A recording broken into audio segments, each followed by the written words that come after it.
ಹಿಂದೆ ಕೂಡ ಬಹಳಷ್ಟು ಕಡೆ ಇಂಥದ್ದು ಆದಂಥ ಸಂದರ್ಭದಲ್ಲಿ ಮಂಗಳೂರಿನಲ್ಲಿ, ಬೆಳಗಾಮಲ್ಲಿ ಇಲ್ಲೆಲ್ಲ ಆದಾಗ ಅಧಿಕಾರಿಗಳನ್ನ ಕೆಲವರನ್ನ ಸಸ್ಪೆಂಡ್ ಮಾಡಿ ಅವ್ರ ಮೇಲೆ ಕ್ರಮನೂ ಕೂಡ ತಗೊಂಡಿದ್ದೇವೆ. ಆದರೆ ಇಲ್ಲಿ ಪದೇ ಪದೇ ಈಗ ಆಗ್ತಾ ಇದೆ ಅಂತೇಳಿ ಹಿಂದೆ ಕೂಡ ಈ ರೀತಿ ಆದಂಥ ಸಂದರ್ಭದಲ್ಲಿ ಕೆಲವರನ್ನ ಸಸ್ಪೆಂಡ್ ಮಾಡಿತ್ತು.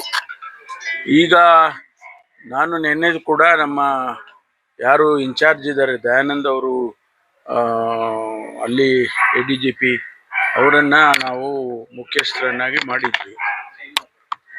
ಅವರು ನೆನ್ನೆ ಏನೋ ರಜೆ ಇದ್ದಾರೆ ಅಂತ ಇದ್ರು. ನಾನು ಮಾತಾಡಿದೆ ಅವರಿಗೆ, ಪದೇ ಪದೇ ಈ ರೀತಿ ಆಗ್ತಾ ಇದೆ, ಯಾರು ಇದಕ್ಕೆ ಹೊಣೆ ಆಗ್ತಾರೆ, ಯಾರು ಸೂಪರ್ಡೆಂಟ್ ಇದ್ದಾರೆ, ಯಾರು ಕೆಳಗಿನ ಲೆವೆಲಿನ ಅಧಿಕಾರಿಗಳಿದ್ದಾರೆ, ಅವ್ರ ಮೇಲೆ ಇಮಿಡಿಯೇಟ್ ಆಗಿ ಕ್ರಮ ತಗೊಳ್ಬೇಕು, ನನಗೆ ವರದಿಯನ್ನು ಕೊಡಬೇಕು ಅಂತ ನೆನ್ನೆ ಕೇಳಿದ್ದೇನೆ.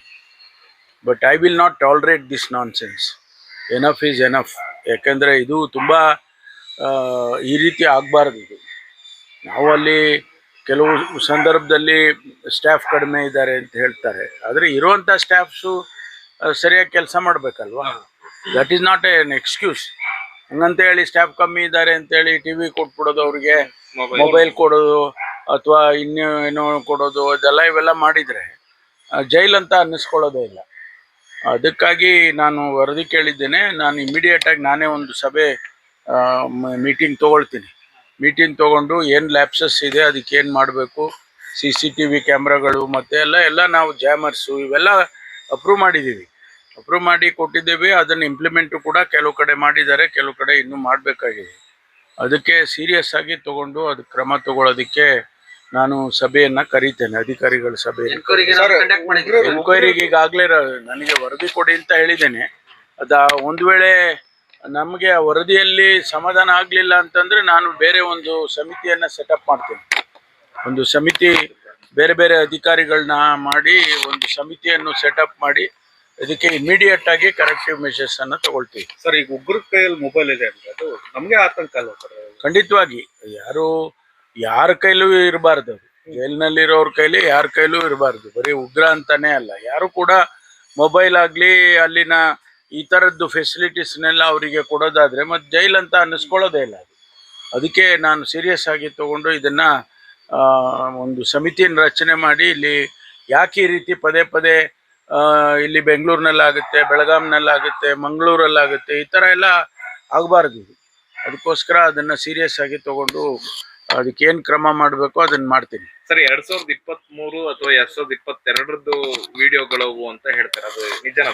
ಇಲ್ಲ, ಅದನ್ನೇ ನಾನು ಹೇಳಿದ್ದು. ನನಗೆ ಕೆಲವರು ಹೇಳಿದ್ರು ಇದು ಹಳೆ ವಿಡಿಯೋ ಹಾಕಿದ್ದಾರೆ. ಹಿಂದೆನೂ ಕೂಡ ಹಳೆ ವಿಡಿಯೋಗಳನ್ನು ಬೆಳಗಾಂನಲ್ಲಾದಂಥ ಸಂದರ್ಭದಲ್ಲಿ ಹಳೇದು ಹಾಕಿದ್ದಾರೆ. ಅದನ್ನು ವೆರಿಫೈ ಮಾಡಿದ್ವು ನಾವು. ಅಂಥದ್ದು ಕೂಡ ನಡೆಯುತ್ತೆ. ಅದೇನೇ ಇರಲಿ, ಅದು ಆ ರೀತಿ ನಡಿಬಾರ್ದಲ್ಲ. ಹಳೇದಾಗಲಿ ಹೊಸದಾಗಲಿ ಆ ರೀತಿ ನಡಿಬಾರ್ದು. ಅದಕ್ಕೋಸ್ಕರ ಅದ್ರ ಮೇಲೆ ಕ್ರಮ ತಗೊಳ್ಳೋದಕ್ಕೆ ನಾನು ಕಠಿಣವಾಗಿ ಕ್ರಮ ತಗೊಳ್ಳೋದಕ್ಕೆ ಪ್ರಯತ್ನ ಮಾಡ್ತೀನಿ. ಸರ್, ಒಂದ್ ಕಡೆ ಚರ್ಚೆ ಆಗ್ತಿದೆ, ದರ್ಶನ್ ಒಂದು ದಿಂಬಿಗಾಗಿ ಫೈಟ್ ಮಾಡ್ತಾ ಇದ್ದಾರೆ ಕೋರ್ಟಿಗೆ ಬಂದು. ಆದ್ರೆ ಉಗ್ರರ ಕೈಲಿ ಮೊಬೈಲ್ ಸಿಗುತ್ತೆ, ಉಮೇಶ್ ರೆಡ್ಡಿ ಕೈಲಿ ಮೊಬೈಲ್, TV ಎಲ್ಲ ಸಿಗುತ್ತಲ್ಲ ಅಂತ ಸಾರ್ವಜನಿಕ ಅದನ್ನೇ ನಾನು ಕೂಡ ಮಾಧ್ಯಮದಲ್ಲಿ ನೋಡಿದೆ. ದರ್ಶನ್ ಅವರಿಗೆ ಕೋರ್ಟಿಗೆ ಹೋಗಿ ಅವರಿಗೆ ಒಂದು ದಿಂಬು ಅಥವಾ ಒಂದು ಹಾಸಿಗೆ ಆ ರೀತಿಗೆ ಕೋರ್ಟಿಗೆ ಹೋಗ್ಬೇಕಾಗುತ್ತೆ. ಇವರೆಲ್ಲ ಭಾಳ ಸುಲಭನಾಗಿ ಈ ರೀತಿ ಎಲ್ಲ ಸಿಗುತ್ತೆ ಅನ್ನೋ ವರದಿಯನ್ನು ಕೂಡ ನಾನು ನೋಡಿದ್ದೇನೆ. ಅದನ್ನೆಲ್ಲವನ್ನು ಕೂಡ ನಾನು ಭಾಳ ಕಠಿಣವಾಗಿ ಪರಿಶೀಲನೆ ಮಾಡಿ ಕ್ರಮ ತಗೊಳ್ತೀನಿ. ಬಿಜೆಪಿಗವರು ನಿಮ್ಮ ಸಾಮರ್ಥ್ಯವನ್ನು ಪ್ರಶ್ನೆ ಮಾಡ್ತಾ ಇದ್ದಾರೆ ಪದೇ ಪದೇ. ಅವ್ರು ಹೇಳ್ತಾನೆ ಇರ್ತಾರೆ. ಅವರಿದ್ದಾಗ ನಾವು ಕಂಪೇರ್ ಮಾಡೋದಕ್ಕೆ ಹೋಗೋದಿಲ್ಲ. ನಾನು ಅವರಿದ್ದಾಗ ಹಂಗಾಯ್ತು, ಇವರಿದ್ದಾಗ ಹಿಂಗಾಯ್ತು, ಅದೆಲ್ಲ ನಾನು ಹೇಳಕ್ಕೆ ಹೋದರೆ ಬೇರೆ ಥರ ಆಗುತ್ತೆ, ರಾಜಕೀಯ ಅಂದ್ಬಿಡ್ತಾರೆ. ಆದರೆ ನಾವು ಏನು ಕೆಲಸ ಮಾಡಬೇಕೋ ಅದನ್ನು ಖಂಡಿತವಾಗಿ ಮಾಡ್ತೀವಿ.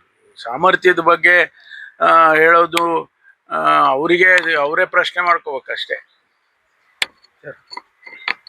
Thank you.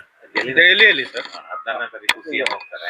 ರಾಜಶೇಖರ್ ಹಿಟ್ನಾಳ್ ಅವರು ಅಲ್ಲಿ ಕೂಡ ಎಲ್ರಿಗೂ ಊಟಕ್ಕೆ ಕರೆದಿದ್ದಾರೆ, ಊಟ ಚರ್ಚೆ ಆಗ್ತಿದ್ದಾರೆ ರಾಜಕೀಯದಲ್ಲಿ. ಒಂದಾದ್ಮೇಲೆ ಒಂದು ಭೋಜನ ಕೂಟದ ಆಗ್ಲಿಲ್ಲ. ರಾಜಶೇಖರ್ ಹಿಟ್ನಾಳ್ ಅವರು ದೆಹಲಿನಲ್ಲಿ CM ಮತ್ತು ಸಚಿವರು ಶಾಸಕರಿಗೆ ಔತಣ ಕೂಟಕ್ಕೆ ಆಹ್ವಾನ ಕೊಟ್ಟವ್ರೆ. ಗೊತ್ತಿಲ್ಲ, ನಾನೇನು ಹೋಗ್ತಾ ಇಲ್ಲ. ನನಗೇನು ಗೊತ್ತಿಲ್ಲ ಅದು, ಆದರೆ ನಾನು ಹೋಗ್ತಾ ಇಲ್ಲ, ದೆಹಲಿ ಹೋಗ್ತಾ ಇಲ್ಲ ಸರ್. ನವೆಂಬರ್ನಲ್ಲಿ ಒಂದಷ್ಟು ಬದಲಾವಣೆ ಅಂತ ಸಿ ಒಬ್ಬೊಬ್ಬರು ಒಂದೊಂದು ಹೇಳಿಕೆಗೆ ಹೋಗೋ ಯಾರು ಉತ್ತರ ಕೊಡೋರು ಯಾರು? ಹಾ, ಈಗ ನೀವು ಹೇಳಿದ್ರಪ್ಪ ರಾಜಶೇಖರ್ ಕರೆದಿದ್ದಾರೆ ಅಂತ, ನನ್ಗೇನು ಕರೆದಿಲ್ಲ ಅವರು, ಅಥವಾ ನಾನು ಹೋಗ್ತಾ ಇಲ್ಲ ಡೆಲ್ಲಿಗೆ. ಮುಖ್ಯಮಂತ್ರಿಗಳು ಅಲ್ಲಿ ಕಪಿಲ್ ಸಿಬ್ಬಾರ್ ಅವರು ನಮ್ಮ ಹಿರಿಯ ವಕೀಲರು ಇದರಲ್ಲಿ ಸುಪ್ರೀಂ ಕೋರ್ಟ್ನಲ್ಲಿ ನಮ್ಮ ಪಕ್ಷದಲ್ಲಿದ್ದವರು, ಅವರಿಗೆ ಪುಸ್ತಕ ಬಿಡುಗಡೆ ಕಾರ್ಯಕ್ರಮಕ್ಕೆ ಕರೆದಿದ್ದಾರೆ ಅಂತೇಳಿ ಹೋಗ್ತಾ ಇದ್ದಾರೆ. ಮಿಕ್ಕಿದ್ದೆಲ್ಲ ಗೊತ್ತಿಲ್ಲ ನನಗೆ. ನಿಮ್ ಬಗ್ಗೆ ಚರ್ಚೆ ಆಗ್ತದೆ. ರಾಜಕೀಯ ಪದೋನ್ನತಿ ಹೊಂದ್ತಾರೆ ಪರಮೇಶ್ವರ್ ಅವರು ಕೂಡ ನವೆಂಬರ್ ಅಲ್ಲಿ, ಅಥವಾ ಮುಂದೆ 3ನೇ ಆಯ್ಕೆ ಕೂಡ ಚರ್ಚೆ ನಡೆದಿದೆ ಅನ್ನುವಂಥದ್ದು. ಇದು ಪೂರಕವಾಗಿ ದಲಿತ ಸಿಎಂ ಕೂಗು ಕೂಡ ಜೋರಾಗಿದೆ ಕೇಳ್ಬಂತು ಸರ್. ರಮೇಶ್ ಸತೀಶ್ ಜಾರಕಿಹೊಳಿ ಮತ್ತೆ ಮಾದೇವಪ್ಪರ ಮನೆ ಮುಂದೆ ಸ್ಟ್ರೈಕ್ ಕೂಡ ಮಾಡಿದ್ರು. ಯಾರು ಮಾಡಿದ್ರು? ದಲಿತ ಸಂಘಟನೆಗಳು, ಕೆಲವು ದಲಿತ ಸಂಘಟನೆಗಳು ಮೌನ ಮೆರವಣಿಗೆ ಮಾಡಿದ್ದಾರೆ. ದಲಿತರಿಗೆ ಒಂದು ಅವಕಾಶ ಕೊಡಬೇಕು. ಈಗ ಅವಕಾಶ ಸಿಗದೆ ಇದ್ರೆ ಮತ್ತೆ ಯಾವಾಗ? ನಿಮ್ಮ ಹೆಸರು ಕೂಡ ಕೇಳಿ ಬರ್ತಾ ಇದೆ. ಇನ್ನೊಂದು ಸರ್, ಪ್ರಮುಖ 3ನೇ ಆಯ್ಕೆ ಬಗ್ಗೆ ಕೂಡ ಕಾಂಗ್ರೆಸ್ ಹೈಕಮಾಂಡ್ ಚಿಂತನೆ ನಡೆಸಿದೆ ಅನ್ನೋ ಒಂದು ಚರ್ಚೆ ಇದೆ ಸರ್. ಇದೆಲ್ಲ ಯಾರು ನಿಮಗೆ ಮಾಹಿತಿ ಕೊಡ್ತಾರೆ ಅಂತಾನೆ ಗೊತ್ತಿಲ್ಲ ನನಗೆ. ಇಲ್ಲ ನೀವೇ ಎಲ್ಲ ಏನು ಸ್ಪೆಕ್ಯುಲೇಟ್ ಮಾಡ್ತಿರೋ ಏನೋ ಗೊತ್ತಿಲ್ಲಪ್ಪ. ಕನ್ನಡ ಪರ ಸಂಘಟನೆಗಳ ಹೋರಾಟಗಾರರಿದ್ದಾರೆ. ವರ್ಷಾಂಗಟ್ಲಿಂದ ಕೋರ್ಟು, ಪೊಲೀಸ್ ಸ್ಟೇಷನ್ ಅಂತ ಓಡಾಡ್ತಾ ಇದಾರೆ, ಅಲ್ಲಿ ದಾಡ್ತಾ ಇದಾರೆ. ಕೇಸ್ಗಳನ್ನ ವಾಪಸ್ ತಗೊಳ್ತಾ ಇಲ್ಲ ಅನ್ನುವಂತ ಒಂದು ಆರೋಪ. ಸಾಹಿತಿಗಳು ಕೂಡ ಈಗ ಕನ್ನಡ ಪರ ಹೋರಾಟಗಾರರ ಪರ. ನೋಡಿ, ಯಾರು ಕಾನೂನಿನ ವಿರುದ್ಧವಾಗಿ ಕೆಲಸ ಮಾಡಿರ್ತಾರೆ ಅಂಥವ್ರ ಮೇಲೆ ಕ್ರಮ ತಗೊಳ್ತಾರೆ. ಆಯಿತು, ಯಾವುದೋ ಒಂದು ಒಳ್ಳೆಯ ಉದ್ದೇಶದಿಂದ ಕನ್ನಡ ಪರ ಸಂಘಟನೆಗಳಾಗಲಿ, ರೈತ ಪರ ಸಂಘಟನೆಗಳಾಗಲಿ, ಅಥವಾ ಬೇರೆ ಬೇರೆ ಸಂಘಟನೆಗಳು ಹೋರಾಟ ಮಾಡಿದಾಗ ಅದರಲ್ಲಿ ಸಾರ್ವಜನಿಕ ಆಸ್ತಿ ನಷ್ಟ ಆಗಲಿ ಅಥವಾ ಯಾವುದಾದ್ರೂ ರೀತಿಯ ಇಂಥದ್ದು ಯಾವುದೂ ಆಗಿಲ್ಲ ಅನ್ನೋ ಸಂದರ್ಭದಲ್ಲಿ ಅದಕ್ಕೆ ಒಂದು ಕ್ಯಾಬಿನೆಟ್ ಸಬ್ ಕಮಿಟಿ ಮಾಡಿದ್ದೇವೆ. ಆ ಸಬ್ ಕಮಿಟಿಯಲ್ಲಿ ಚರ್ಚೆ ಮಾಡಿ, ಹೌದು ಇದರಲ್ಲೇನು ಅಂತ ಅಂಶಗಳಿಲ್ಲ, ಅದನ್ನು ವಾಪಸ್ ತಗೊಳ್ಬೋದು ಅಂತ ತೀರ್ಮಾನ ಮಾಡಿ ತಗೊಳ್ತೇವೆ. ಅನೇಕ ಸಂದರ್ಭದಲ್ಲಿ ಅದನ್ನು ಮತ್ತೆ ಕ್ಯಾಬಿನೆಟ್ಗಿಟ್ಟು ಕ್ಯಾಬಿನೆಟ್ ತೀರ್ಮಾನ ಮಾಡುತ್ತೆ. ಆದರೆ ಈಗಾಗಲೇ ಸುಮಾರು ನಾವು ಕನ್ನಡ ಪರ ಸಂಘಟನೆಗಳದ್ದು, ರೈತ ಪರ ಸಂಘಟನೆಗಳದ್ದು ಅವೆಲ್ಲ ವಾಪಸ್ ತಗೊಂಡಿದ್ದೇವೆ. ಅದು ಒಂದು ಪ್ರಾಸೆಸ್ ಇದೆ. ಈಗ ನೀವು ಅರ್ಜಿ ಕೊಟ್ಟರೆ ನಾಳೆ ಬೆಳಗ್ಗೆ ವಾಪಸ್ ತಗೊಳಕ್ಕಾಗಲ್ಲ. ಅದು ಯಾವ ಸ್ಟೇಷನಲ್ಲಿ ರಿಜಿಸ್ಟರ್ ಆಗಿದೆ, FIRನಲ್ಲಿ ಏನಿದೆ, ಇದನ್ನೆಲ್ಲ ನೋಡಿ ನಮಗೆ ರೆಕಮೆಂಡೇಶನ್ ಮಾಡ್ತಾರೆ.